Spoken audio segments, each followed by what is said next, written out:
అందరికీ నమస్కారం. ఈరోజు ఒక ప్రత్యేకమైనటువంటి రోజు మా అందరికీ కూడా.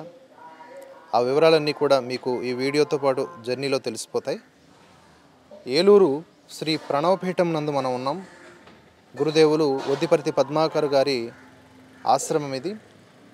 ఆయన నిర్వహిస్తున్నటువంటి ఒక కార్యక్రమంలో భాగస్వాములు అవ్వడానికి ఇక్కడికి వచ్చాం. మనతో పాటు వారికి సంబంధించినటువంటి ప్రతినిధి అశోక్ గారు ఉన్నారు. వారితో మాట్లాడి ఈ పీఠానికి సంబంధించినటువంటి విశేషాలను తెలుసుకునే ప్రయత్నం చేద్దాం. అలాగే వీడియో చివరి వరకు చూస్తే ఈ స్థలం యొక్క చరిత్ర, ఇక్కడకు భక్తులు రావాల్సినటువంటి ఆవశ్యకత, అలాగే గురుదేవుల యొక్క అనుగ్రహము ఇత్యాదివన్నీ కూడా మీకు అర్థమవుతాయి. So over to Ashok garu, మీరే మొత్తం కూడా ఈ యొక్క పీఠానికి సంబంధించినటువంటి అన్ని విషయాల్ని చెప్పాలి. తప్పకుండా. జై శ్రీరామ్. శ్రీ గురుభ్యో నమః. శ్రీ మహాగణాధిపతి నమః. ఈరోజు మనం ఏలూరులోని బావిశెట్టివారిపేట రామానగర్ ప్రణవపీఠంలో ఉన్నాం. వెనక ఉన్నది ప్రణవపీఠ ప్రాంగణం, మెయిన్ ఎంట్రన్స్ అనమాట. ఇది ఈ విశేషం ఏమిటంటే మాఘ పూర్ణిమ నాడు ప్రణవపీఠాన్ని ఏర్పాటు చేసి 11 సంవత్సరాలు అయింది ఈ రోజుతోటి. వచ్చే సంవత్సరం మనకి కుంభాభిషేకం వంటి అద్భుతమైన కార్యక్రమాలు కూడా ఉంటాయి. ఇక్కడ మీరు లెఫ్ట్ సైడ్లో చూస్తున్నట్లయితే సత్యనారాయణ స్వామివారి ఆలయం ప్రతిష్టగా ఉంది. రేపు మాఘ పూర్ణిమ సందర్భంగా రమాసమేత సత్యనారాయణ స్వామివారు, ఆంజనేయ స్వామివారు ఎలా అయితే మనకి అన్నవరం సత్యనారాయణ స్వామివారు ఉంటారో అదేవిధంగా ఆలయ ప్రతిష్ట కూడా ఇక్కడ అవే నమూనా విగ్రహాలు ఉంటాయి. ఆ ప్రాంగణాన్ని కూడా మీరు ఇక్కడ చూస్తున్నారు. లోపల ప్రణవపీఠంలో ఇక్కడ మీకు ఎదురుగా కనబడుతున్నది పుత్రదేశ్వర స్వామివారు. సంతానం కోసం ఎవరైతే ఎదురు చూస్తూ ఉంటారో వారు ఇక్కడ ఆ స్వామివారికి నమస్కారం చేసుకోవటం.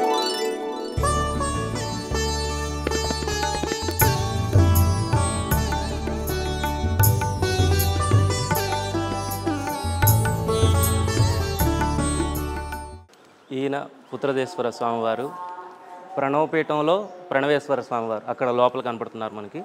ప్రణవేశ్వర స్వామివారు, నాగేంద్ర స్వామివారు, అలాగే లోపల కరుమారి అమ్మ అని అమ్మవారు తమిళనాడులో ఎక్కువగా కరువు ప్రాంతాల్లో వారు కొలుస్తూ ఉంటారనమాట.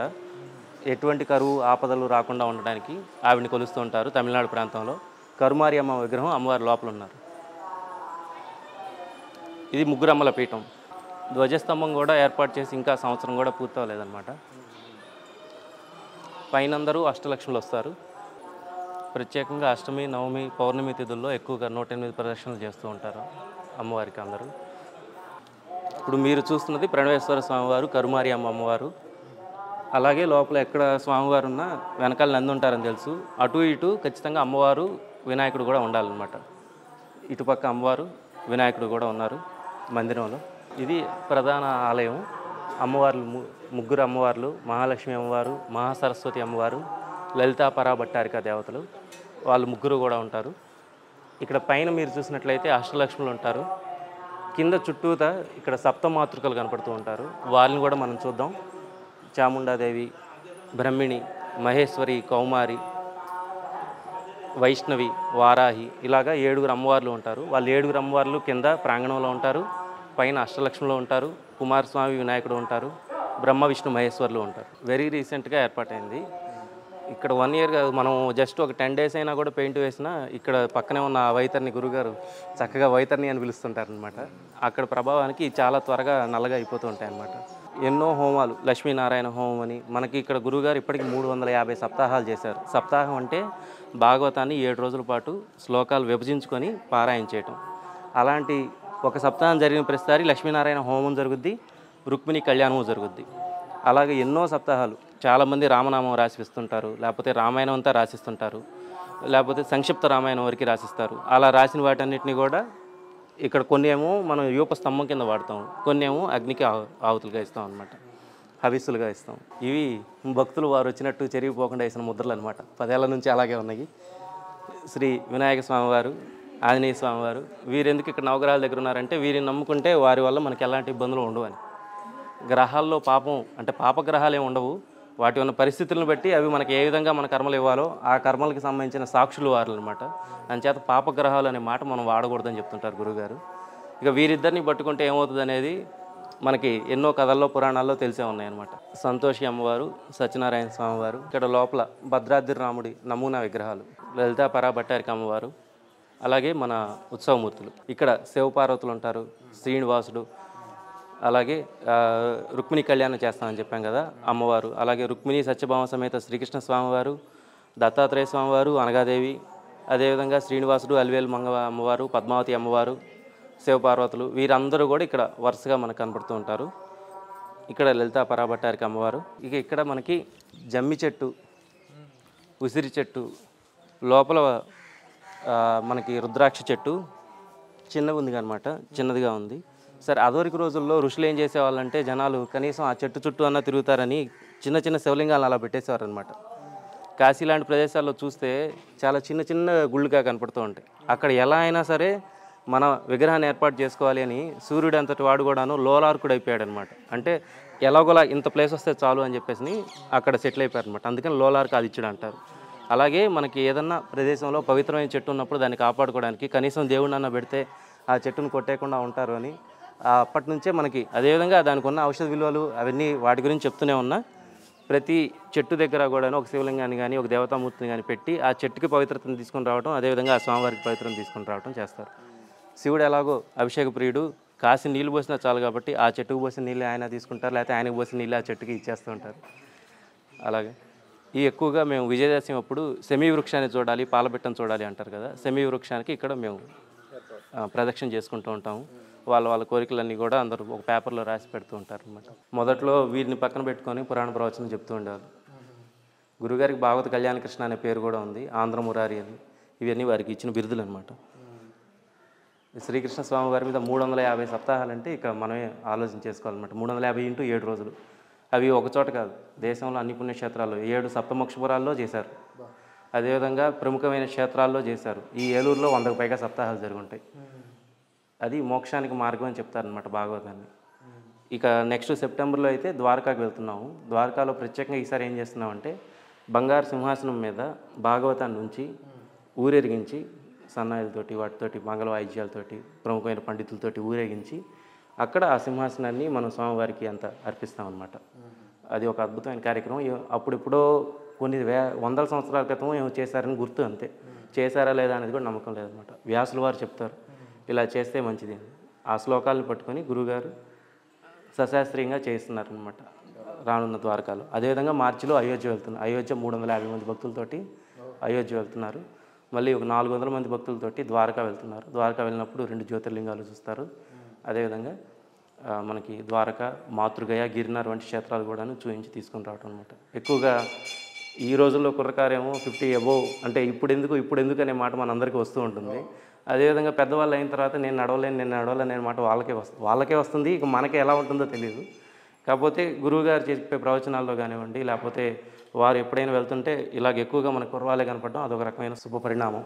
ఇవి అమ్మవారి యొక్క గద, ఖడ్గం ఇవన్నీ ఇప్పుడు మనకి మధ్యాహ్నం 3:30 నుంచి అభిషేకాలు ఉన్నాయి కాబట్టి ఇక్కడ మనకు విడిగా ఉన్నాయన్నమాట. ఇక్కడ మీరు టాప్లో చూస్తే సూర్యవంశీయుడు కాబట్టి సూర్యుడు, ఆయన రథం, ఇటు పక్కన ఇది రాముల వారి ఆలయం కాబట్టి సీతారాములు, ఆంజనేయ స్వామివారు, అటువైపు వేణుగోపాలుడు ఉంటారు. నవగ్రహాల మండపం పైన మనకి మార్కండేయుడు ఉంటాడు అనమాట. మార్కండేయుడు పూజ చేస్తుంటే యముడు చంపడానికి ప్రయత్నం చేసినటువంటి ఘట్టం.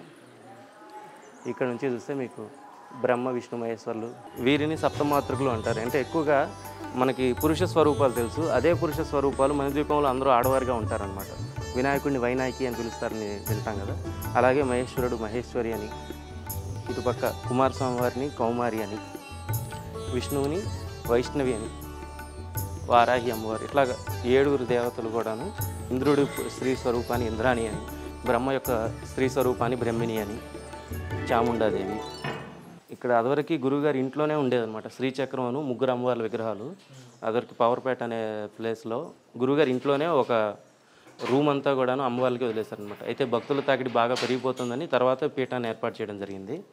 ఇక్కడ చిన్న విగ్రహాలుగా ఉన్నారు చూసారా, వీరు అదివరకు చిన్న గురువుగారు ఇంట్లో ఉన్నప్పుడు ఉన్నటువంటి విగ్రహాలు. ఆ తర్వాత ఇక్కడికి వచ్చాక పెద్ద విగ్రహాలుగా ఏర్పడ్డారనమాట. మహాలక్ష్మి అమ్మవారు చిన్న స్వరూపం, అలాగే శ్రీచక్రం, లలితా పరాభట్టారికి అమ్మవారు. మీరు ఎక్కువగా గోదావరి జిల్లాలో చూస్తే చాలా చాలా పెద్ద పెద్ద విగ్రహాలుగా కనపడుతూ ఉంటాయి ఎక్కువగా. ఇక్కడ అమ్మవారు బాలారూపం అనుకోండి. ఇక్కడ మళ్ళీ నమూనా విగ్రహం మనకి మెయిన్గా గురువుగారి ఇంట్లో ఉన్నప్పుడు ఉన్నటువంటి విగ్రహం ఇది. ఆ చిన్న విగ్రహాలు ఇంట్లోనే పెట్టుకొని పూజ చేసుకునేవాళ్ళు. ఆ శ్రీచక్రం కానివ్వండి. అక్కడ స్ఫటికలింగాలు ఉన్నాయి, స్ఫటికలింగాలు అలాగే పెట్టేశారు, ఏర్పాటు చేశారు. కొన్ని శాలిగ్రామాలు అవి మనకి ఇవన్నీ వారు ఈ నేపాల్ వెళ్ళినప్పుడు దొరికినవే. గండకీ నదిలో మనకి శాలిగ్రామాలు దొరుకుతాయి కదా. ఈయన ప్రణవపీఠం ప్రధాన అర్చక స్వామి గారు సాయి మనోజ్ శర్మ గారు. ఒకసారి బయటికి రండి. ప్రణవపీఠం ప్రధాన అర్చక స్వామి గారు సాయి మనోజ్ శర్మ గారు.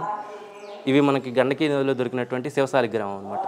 ఇది గణపతి, ఇది మనకి గణేష శాలిగ్రామం. ఇవన్నీ మనకి న్యాచురల్గా దొరికేవి, మనం షేప్ చేసినవి కాదు. అంటే మీరు ఇక్కడ చూస్తే కనుక ఇది గణపతి, ఇటు నుంచి చూసినా కొంచెం గణపతి కింద కనిపిస్తుంది, ఇది తొండం కింద.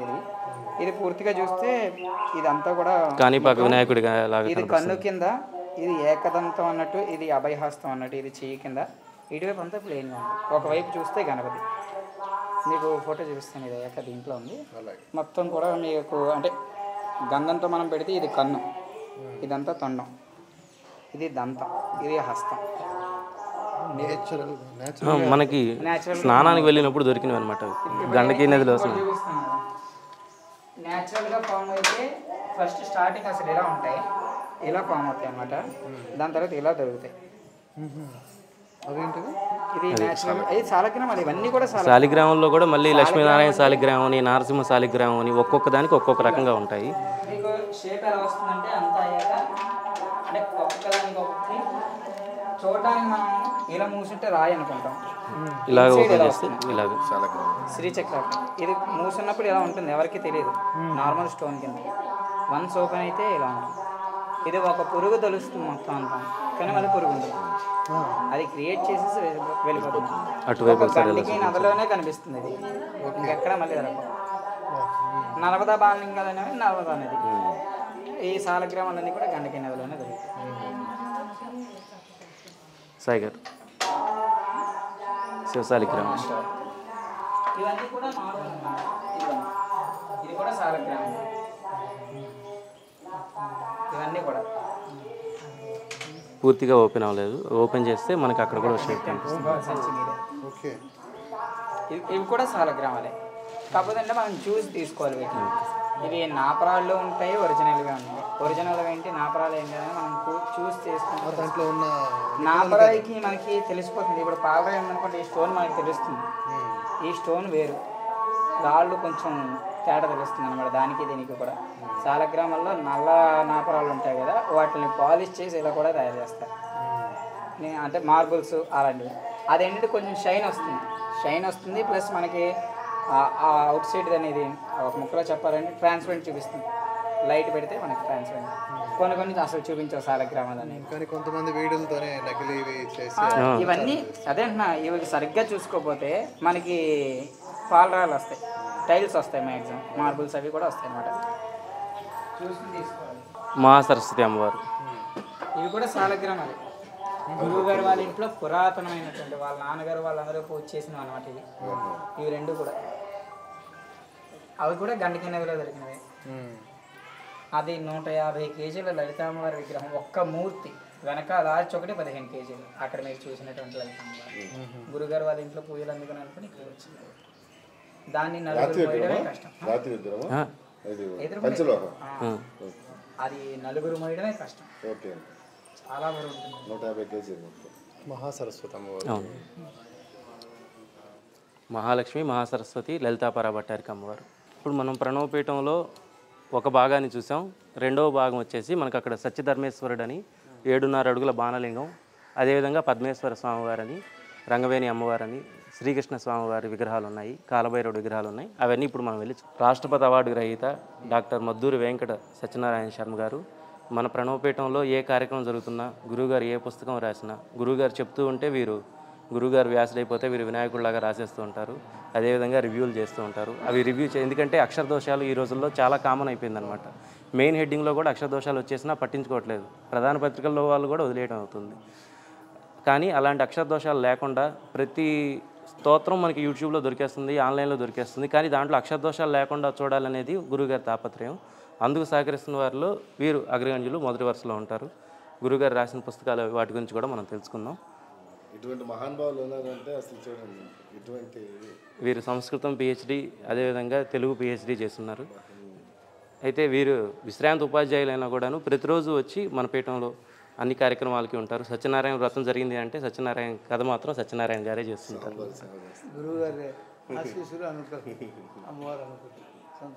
ప్రణవపీఠంలో నూతనంగా ఏర్పాటు అవుతున్నటువంటి సత్యనారాయణ స్వామివారి ఆలయం. సత్యనారాయణ స్వామివారి ఆలయం అదే ఎదురుగా మనకి గరుడాల్వారు వస్తారు. అదేవిధంగా ఆంజనేయ స్వామివారు వస్తారు. ఆంజనేయ స్వామివారికి ఒక ప్రత్యేకత ఉంది. వారిని శివాలయాల్లో పెడతారు, విష్ణు ఆలయాల్లో పెడతారు.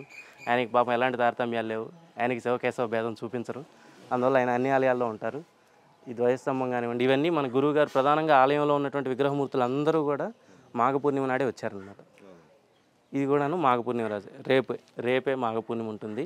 ఈరోజు త్రయోదశి వెళ్ళిపోయిన తర్వాత ఈరోజు జలాదివాసం చేశారు. రండి, మనం జలాదివాసం అంటే స్వామివార్లను పూర్తిగా అలాగ నీళ్ళల్లో ఉంచేస్తారనమాట. ధాన్యాదివాసం అంటే పూర్తిగా ధాన్యంతో కప్పేస్తారు.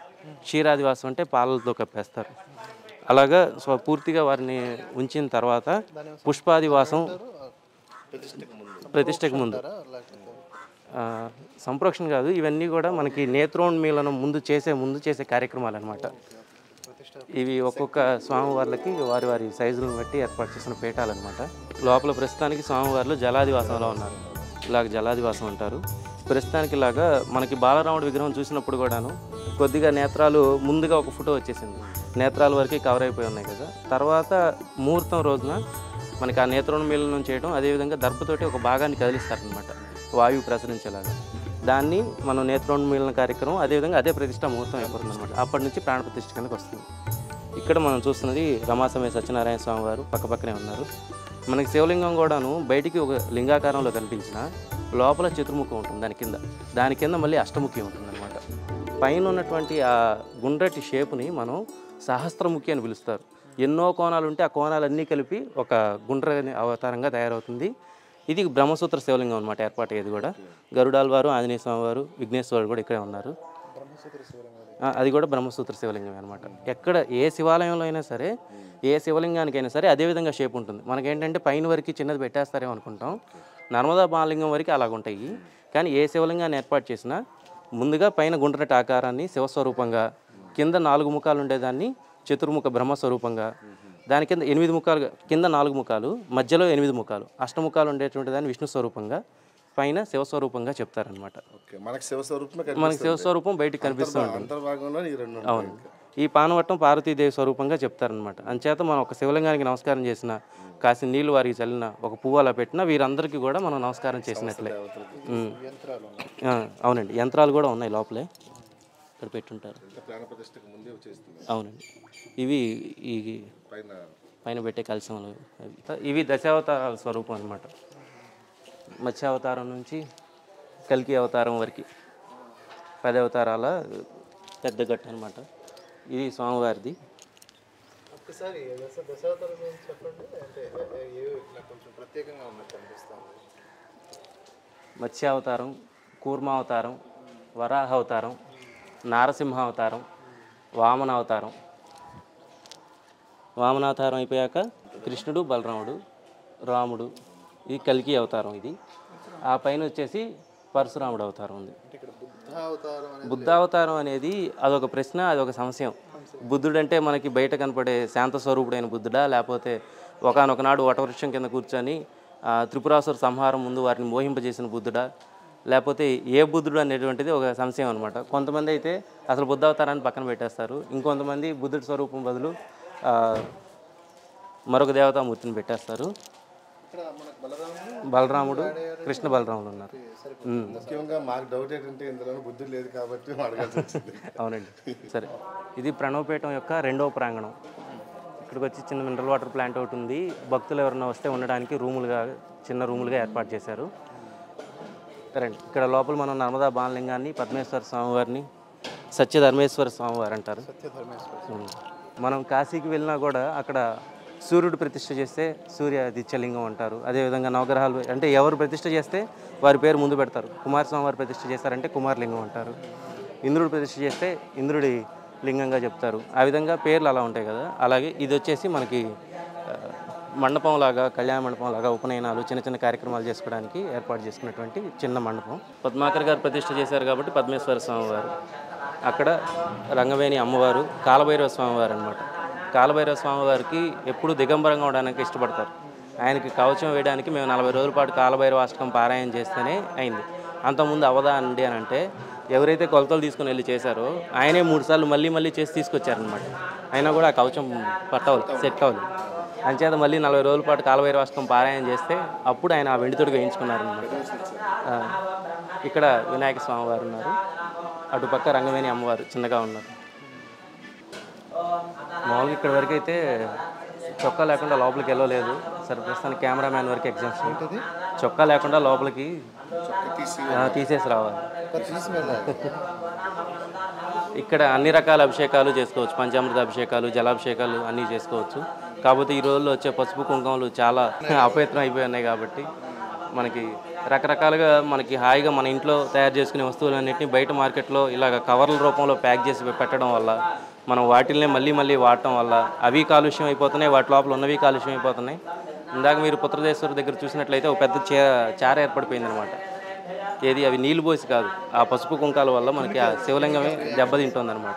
అందుచేత ప్రధాన దేవాలయాల్లో కూడా బాబు మీరు పసుపు కుంకుమలు తేవద్దు, మీరు పాలు తేవద్దు, ఎందుకంటే ఆ పాలల్లో పాల కంటే కూడా కెమికల్స్ ఎక్కువ ఉంటున్నాయని ప్రధానంగా ఏదన్నా తెలిసిన వాళ్ళు గోశాల నుంచి తీసుకొస్తేనే ఆ పాలతోటే అభిషేకాలు అవి చేస్తున్నారు అనమాట. దేశీయ ఆవులు అయితేనే. పైన మనం చూడబోయేది నర్మదా బాణలింగం, 7.5 అడుగుల నర్మదా బాణలింగం. దాన్ని చూస్తాము. దానికంటే ముందు మీకు ఇప్పుడు ప్రణవపీఠ ఉద్యానవనాన్ని చూపిస్తున్నాను. ఇది విహంగ వీక్షణంగా. అక్కడ మీకు బాగా పచ్చగా కనపడుతున్నది అది కదంబ వృక్షం. కదంబ వృక్షాలు కానివ్వండి, మారేడు చెట్లు కానివ్వండి, అదే మనం బిల్వం అంటాం కదా, వాటిని మారేడు అంటారు. ఆ చెట్లు ఏదో మన ఇంట్లో పెంచితే పెరిగేవి కాదు. పెంచుదామని అనుకున్నా ఆ ఇంట్లో అవి ఇంటి యజమాని ఎవరైతే ఉన్నారో ఆయనకి తపశక్తి లేకపోతే అవి పెరగవు అనమాట. మనం బిల్వాల గురించి వింటుంటాం. అదేవిధంగా ఏకబిల్వం సమర్పణం అని చెప్పి ఒకటి ఉంటుంది. ఏకబిల్వం అంటే ఏమిటో చూపిస్తాను రండి. ఇది మామూలుగా మనకి తెలిసిన బిల్వం చెట్టు. 3 ఆకులు ఇట్లా విడివిడిగా ఉంటాయి. ఇది ఇక్కడ ఒకసారి చూడండి, ఇవి 3 ఆకులు విడివిడిగా ఉంటాయి. ఈ బిల్వం గురించి అందరికీ తెలుసు మనకి, జనరల్గా మనం చూసేది. వీటిల్ని మహాబిల్వం అంటారు. ఇవి ఇలా చూడండి, ఇలా కొంచెం దిగండి పర్వాలేదు. ఇదిగో ఇక్కడ మధ్యలో కొమ్మ కూడాను ఒక ఆకులాగా మారిపోతుంది అనమాట. దీన్ని మహాబిల్వం అంటారు. 16 ఆకులు, 9 ఆకులు, ఇంకా పైకి కూడా వస్తాయి అన్నమాట. ఎన్ని ఉన్నాయి అసలు? 9 ఉంటాయి, 16 ఉంటాయి కొన్నిటికి. వీటిని మహాబిల్వాలు అంటారు. ఈ మహాబిల్వాలు కూడాను ఇందా చెప్పినట్టు తపశక్తి ఉంటేనే, లేకపోతే ఎప్పుడు ధార్మిక కార్యక్రమాలు జరుగుతుంటేనే తప్పించి, కదంబ వృక్షాలు కూడా అమ్మవారికి ఎక్కడ అమ్మవారి గుడి ఉంటే అక్కడే పెరుగుతూ ఉంటాయి. అదొక విచిత్రం.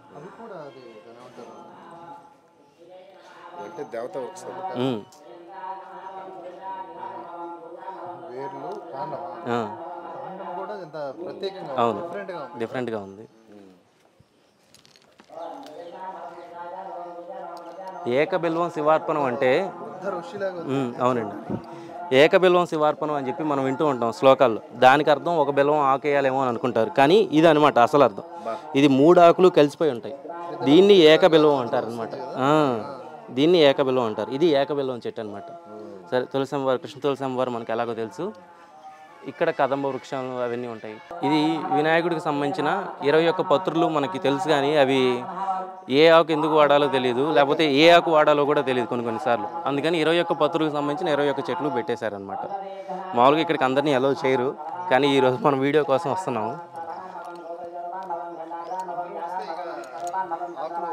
అవునండి, ప్రత్యేకించి దేవాలయాల్లో కొన్ని చెట్లకి మనం పంతులు గారి పర్మిషన్ తీసుకొని కొయ్యాలండి, లేకపోతే సెట్ అవ్వదు అనమాట.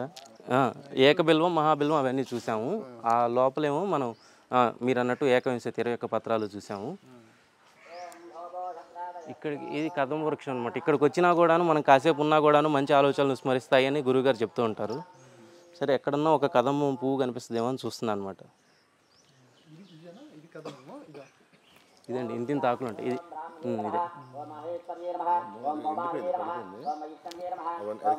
ఇదే రైట్. మన కళ్ళ ముందే ఉన్నా కూడా కనిపించదు అనమాట. దానికి కూడా అదృష్టం ఉండాలి అక్క. కాదు, ఇవి ఎక్కువగా మీరు త్రిపురాంతకంలో అమ్మవారి దగ్గర చూస్తే అక్కడ చాలా బాగా దొరుకుతుంటాయి అనమాట. అదేవిధంగా ఇది చెప్పా కదా కదంబం పువ్వు, అమ్మవారికి ఇష్టమైన పువ్వు.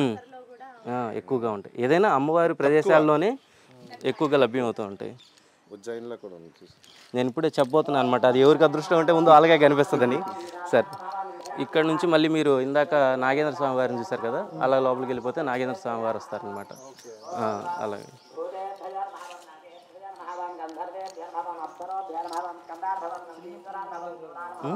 ఏడున్నర అడుగుల నర్మదా బాలలింగేశ్వర స్వామివారు, నర్మదా బాలలింగం. ఈ నర్మదా బాలలింగం మాత్రం నేను ఇందా చెప్పినట్టు 3 షేపులు ఉండదు, ఇది సహజంగా దొరికేదే. తాకచ్చు. స్వామివారికి నమస్కారం. ఆయనకి ఎట్లాంటి ఇబ్బందులు పెట్టడం అనమాట. తాకచ్చు, తల మోడించి నమస్కరించవచ్చు. మనం తలకాయ ఎప్పుడైనా ఆనించేటప్పుడు ఈ వెంట్రుకలు తగలకుండా ఆనించాలని చెప్తారనమాట. మనం విభూతి పెట్టుకునేటప్పుడు కూడా మన వెంట్రుకలకి విభూతి తగలకూడదని చెప్తారు. ఇక్కడ కేవలం జలాభిషేకాలు మాత్రమే చేస్తారు.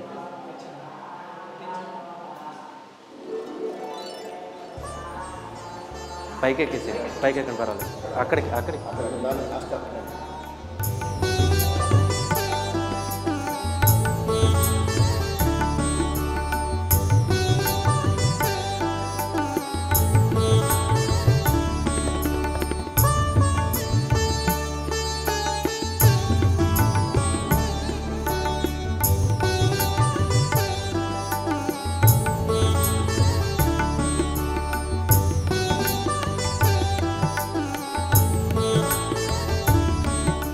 పైన ప్రత్యేకంగా అది పెట్టేది కూడా అందుకే అనమాట, ఎప్పుడు ఆయన మీద నీళ్లు పడుతూ ఉండాలి అని. ప్రతి ఆలయంలో మనకు కనపడేది అందుకే అనమాట. సరే, ఇక్కడ ఎట్లాగో మనకి ప్రశాంతమైన గురువుగారి తల్లిదండ్రులు, గురువుగారి మామగారు, ఆయన కూడా కాశీలో వ్యాసుడి దగ్గర, కాలభైరవుడి దగ్గర మంత్రం పొందారని చెప్తారు. ఆ రోజుల్లో మణికర్ణికా ఘాట్లో శవాల వెలుగులో కూర్చొని చదువుకునేవాళ్ళు. కృష్ణుడి గురించి మనకి తెలుసు, మురళీమోహన్ అంటారు, వేణుమాధవుడు అంటారు, మురారి అంటారు.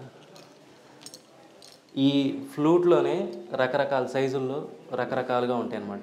వేణువు అని అంటే వేణుమాధవుడు అని, అది చిన్న ఫ్లూట్. అదేవిధంగా వంశీధరుడు అంటారు, అది ఇంకొంచెం మీడియం సైజు. ఆ పైన మళ్ళీ ఇట్లాగా రకరకాల ఫ్లూట్లను బట్టి అందులో పేర్లు ఉంటాయి అన్నమాట. మురళి అంటే వేరు, వేణువు అంటే వేరు. ఇలా ఇక్కడ చూడండి, స్వామివారిని చూస్తే ఇలాగ చేయి పెట్టకుండా ఉండలేరు అనమాట. నవ్వుతూ ఉన్నట్టు ముగ్ధ మనోహరంగా ఉంటారు స్వామివారు. ఇక చిన్నపిల్లలు ఆడుకోవడానికి చిన్న ఉద్యానవనం లాగా అట్లాగా ఏర్పాటు చేశారనమాట. ఈ వ్యవస్థ ఎప్పటికప్పుడు మారుతూ ఉంటుంది. వంటగది అటు ఇటు మారుతూ ఉంటుంది. అది ప్రణవపీఠం యొక్క విహంగ వీక్షణం అనమాట. ఉద్యానవనం కానివ్వండి, స్వామివార్ల ఆలయాలు, అమ్మవార్ల ఆలయాలు అవి చూసాం. ఇది మనకి వచ్చే సంవత్సరానికి 12 సంవత్సరాలు పూర్తయితే కుంభాభిషేకం లాంటి కార్యక్రమాలు ఇంకా మహాద్భుతంగా జరుగుతాయి. అప్పుడు భరతవర్ష ఛానల్ వారిని ప్రత్యేకంగా ఆహ్వానిస్తున్నాం. ఇప్పుడే ఒక సంవత్సరం ముందే చెప్పాం కాబట్టి ఏ రోజు డేట్ ఉన్నా మాఘ పూర్ణిమ తీసి గుర్తుపెట్టుకొని ఆ రోజు తప్పకుండా రావాలని గురువుగారు పదే చెప్పారనమాట. భరతవర్ష లాంటి ఛానల్ని ఈరోజు మేము ఎందుకు పిలిచాము అనేటువంటి విషయం వారి నోటితో మీరు ఎలాగో మరి కాసేపట్లో జరుగుతున్న సన్మానంలో వింటారు. కానీ ఎవరైనా సనాతన ధర్మం గురించి పోరాడుతున్నారన్నా, ఎవరైనా నిజాన్ని బయటపెడుతున్నారన్నా, ఇప్పుడు వీరు చేస్తున్న కాన్సెప్ట్ ఒకటి ఉంది. రీసెంట్గా గద్ద గురువులు అని ఒక కాన్సెప్ట్ తోటి అందరినీ బయట పెడుతున్నారు, సనాతన ధర్మంలో సన్నాసులు అని. అలాంటి కార్యక్రమాలు చేస్తూ అంటే ఎవడు అసలు వాడు ఎవడు నకిలీ వాడు అని తెలియదు. అదేవిధంగా కొన్ని వార్తాపత్రికల్లో ఒకడు 10 లక్షల కోట్ల అప్పు అంటాడు, ఇంకొకటి 10 లక్షల కోట్ల అభివృద్ధి అంటాడు. ఏది నిజం ఏది అబద్ధమో తెలియదు. అలాంటి వాటన్నిటిని వేరు చేసి మనకి ఆ రోజుల్లో హంసలు పాలు నీరు ఎలా వేరు చేసి అని చెప్తారో అలాంటి హంసలు ఈ రోజుల్లో లేవు కాబట్టి ఆ హంస స్వరూపాలుగా గురుదేవులు భావిస్తూ వారిని సన్మానిస్తూ చేస్తున్నటువంటి, అంటే ఇదే సన్మానం చేస్తే ఏమవుతుందండి అనే ఎప్పుడు అలాంటి ఆలోచన ఎప్పుడూ పెట్టుకోకూడదు. గురువుల నుంచి వచ్చేది అది చిన్న మాట అయినా, గురువుల నుంచి వచ్చే చిన్న వస్తువు అయినా సరే, అది మనకి ఇప్పుడు సీతాదేవి హనుమంతుల వరకు ఏమి వచ్చిందండి, ఒక ఉంగరం ఇచ్చింది అంతే. దెబ్బకి లంక అంతా తగలబడిపోయింది. అప్పటి వరకు ఆవిడ కనపడదేమో అని బాధపడ్డాడు. ఆవిడ కనపడ్డాక ముందు మండోదరి కనపడ్డప్పుడు ఆవిడేనేమో సంతోషపడి తర్వాత బాధపడి ఆత్మహత్య చేసుకొని చచ్చిపోదాం అనుకున్నవాడు కూడాను. తర్వాత ఎప్పుడైతే సీతమ్మ వారు కనిపించిందో, ఇలాంటి పనులు చేసేవారికి ఎక్కువగా వైరాగ్యం ముందుగా ఉంటుంది. హనుమంతుడికి ఎలాంటి వైరాగ్యం వచ్చి నేను చనిపోతాను, లేకపోతే ఇక్కడ ప్రాయోవేశం చేసి చచ్చిపోతాను, నేను అక్కడికి వెళ్ళి చెప్తే రాములు వారు ఏమైపోతారు, అయోధ్య అంతా ఏమైపోతుందో, వానరులంతా ఏమైపోతారో అని బాధపడి తర్వాత ఎప్పుడైతే సీతమ్మ వారి దర్శనం అయ్యి వారి నుంచి ఆ కానుక అందుకున్న తర్వాత ఎలా విజృంభించాడో అలా విజృంభించాలనే సదుద్దేశంతో గురువుగారు చేపడుతున్నటువంటి కార్యక్రమం అనమాట. అయితే అది ఎందుకు చేపట్టారు అని అంటే వీరి వంటి వారు అలాంటి వైరాగ్యాన్ని పొందకూడదని. ఎప్పుడైనా సరే మన ఛానల్లో చెప్పేటప్పుడు కూడా మాకు పొందినటువంటి ఈ వైరాగ్యం ఉన్నంతకాలం వరకు ఇక వైరాగ్యం ఎక్కువైపోతే ఈ ఛానల్ ఆపేస్తాం అనేటువంటి మాటలు అప్పుడప్పుడు మనకు వస్తుంటాయి. ఆ మాట రాకూడదని, ఇంకా దినదిన అభివృద్ధి చెందాలని మంగళాశాసనాలు చేయడానికి గురువుగారు ప్రత్యేకంగా ప్రణవపీఠానికి ఆహ్వానం చేశారు. సో ఇది అద్భుతమైనటువంటి ఈ వీడియోను చూసిన తర్వాత మీకు ఎప్పుడెప్పుడు ఇక్కడికి వచ్చి ఒక్కసారైనా సరే ఇక్కడ కలియదిరగాలి అనిపిస్తుంది, గురువుగారిని దర్శించుకోవాలి అనిపించక మానదు. నాకైతే ఆహ్వానము అన్నారు, అది పెద్ద మాట మా బోటి వారికి. మేము కుదిరినప్పుడల్లా ఇక్కడికి వచ్చే ప్రయత్నం చేస్తాము. అట్ ది సేమ్ టైం ఇక్కడ ఈ పీఠం ప్రణవ పీఠం ఆధ్వర్యంలో జరిగే ప్రతి కార్యక్రమాన్ని కూడా ప్రతి సనాతన బంధువుకి తీసుకువెళ్ళే ప్రయత్నం కూడా మేము మా యొక్క నిత్య పనుల్లో ఒక భాగం చేసుకుంటాము. అలాగే వారు చెప్పినటువంటి ఇప్పుడు ఎంతో అమృతతుల్యమైనటువంటి మాటలు మాకెంతో ప్రోత్సాహకాన్ని ఇస్తాయి. గురువుల ఆశీర్వాదం అందుకోవడానికి ఇక్కడికి వచ్చాము. సన్మానమనో లేకపోతే ఇంకేదో పదాలని అది వాటి ఎలా ఉన్నా కూడా మాకు ఆయన పాదపద్మములకు ఒక్కసారిగా నమస్కరించుకొని మాలో ఉన్నటువంటి ఏమైనా 1-2 దోషాలు ఉంటే అవి వారి సమక్షంలో పోతాయి. అట్ ది సేమ్ టైం మరింత శక్తివంతులమై ఏదైతే మన లక్ష్యం ఉందో, సంకల్పం ఉందో దాన్ని నెరవేర్చుకునే దిశగా ఎన్నో మనకి ప్రతికూలతలు వస్తాయి, చాలా వరకు అవరోధాలను ఏర్పరిచేటటువంటి ప్రయత్నాలు చేస్తారు. కాబట్టి వాటన్నింటినీ అధిగమించాలి అంటే ఇటువంటి పవిత్రమైనటువంటి శక్తివంతమైనటువంటి పీఠాల యందు, క్షేత్రాల యందు నిలబడాలి, కాసేపు తిరగాలి. ఇదే అత్యధికమైనటువంటి దాని ఉత్కృష్టమైనటువంటి విషయంగా నేను భావిస్తూ ఉంటాను. మీకు మరొక్కసారి ధన్యవాదాలు. చాలా విపులంగా వివరించారు, చాలా ఓపికగా వివరించారు మన భరతవర్ష ప్రేక్షకులకి. అండ్ మిగతా కార్యక్రమాలన్నీ కూడా మిగతా వీడియోలో తెలుసుకుంటాం. ధన్యవాదాలు. జై శ్రీరామ్. జై శ్రీరామ్. జై శ్రీరామ్.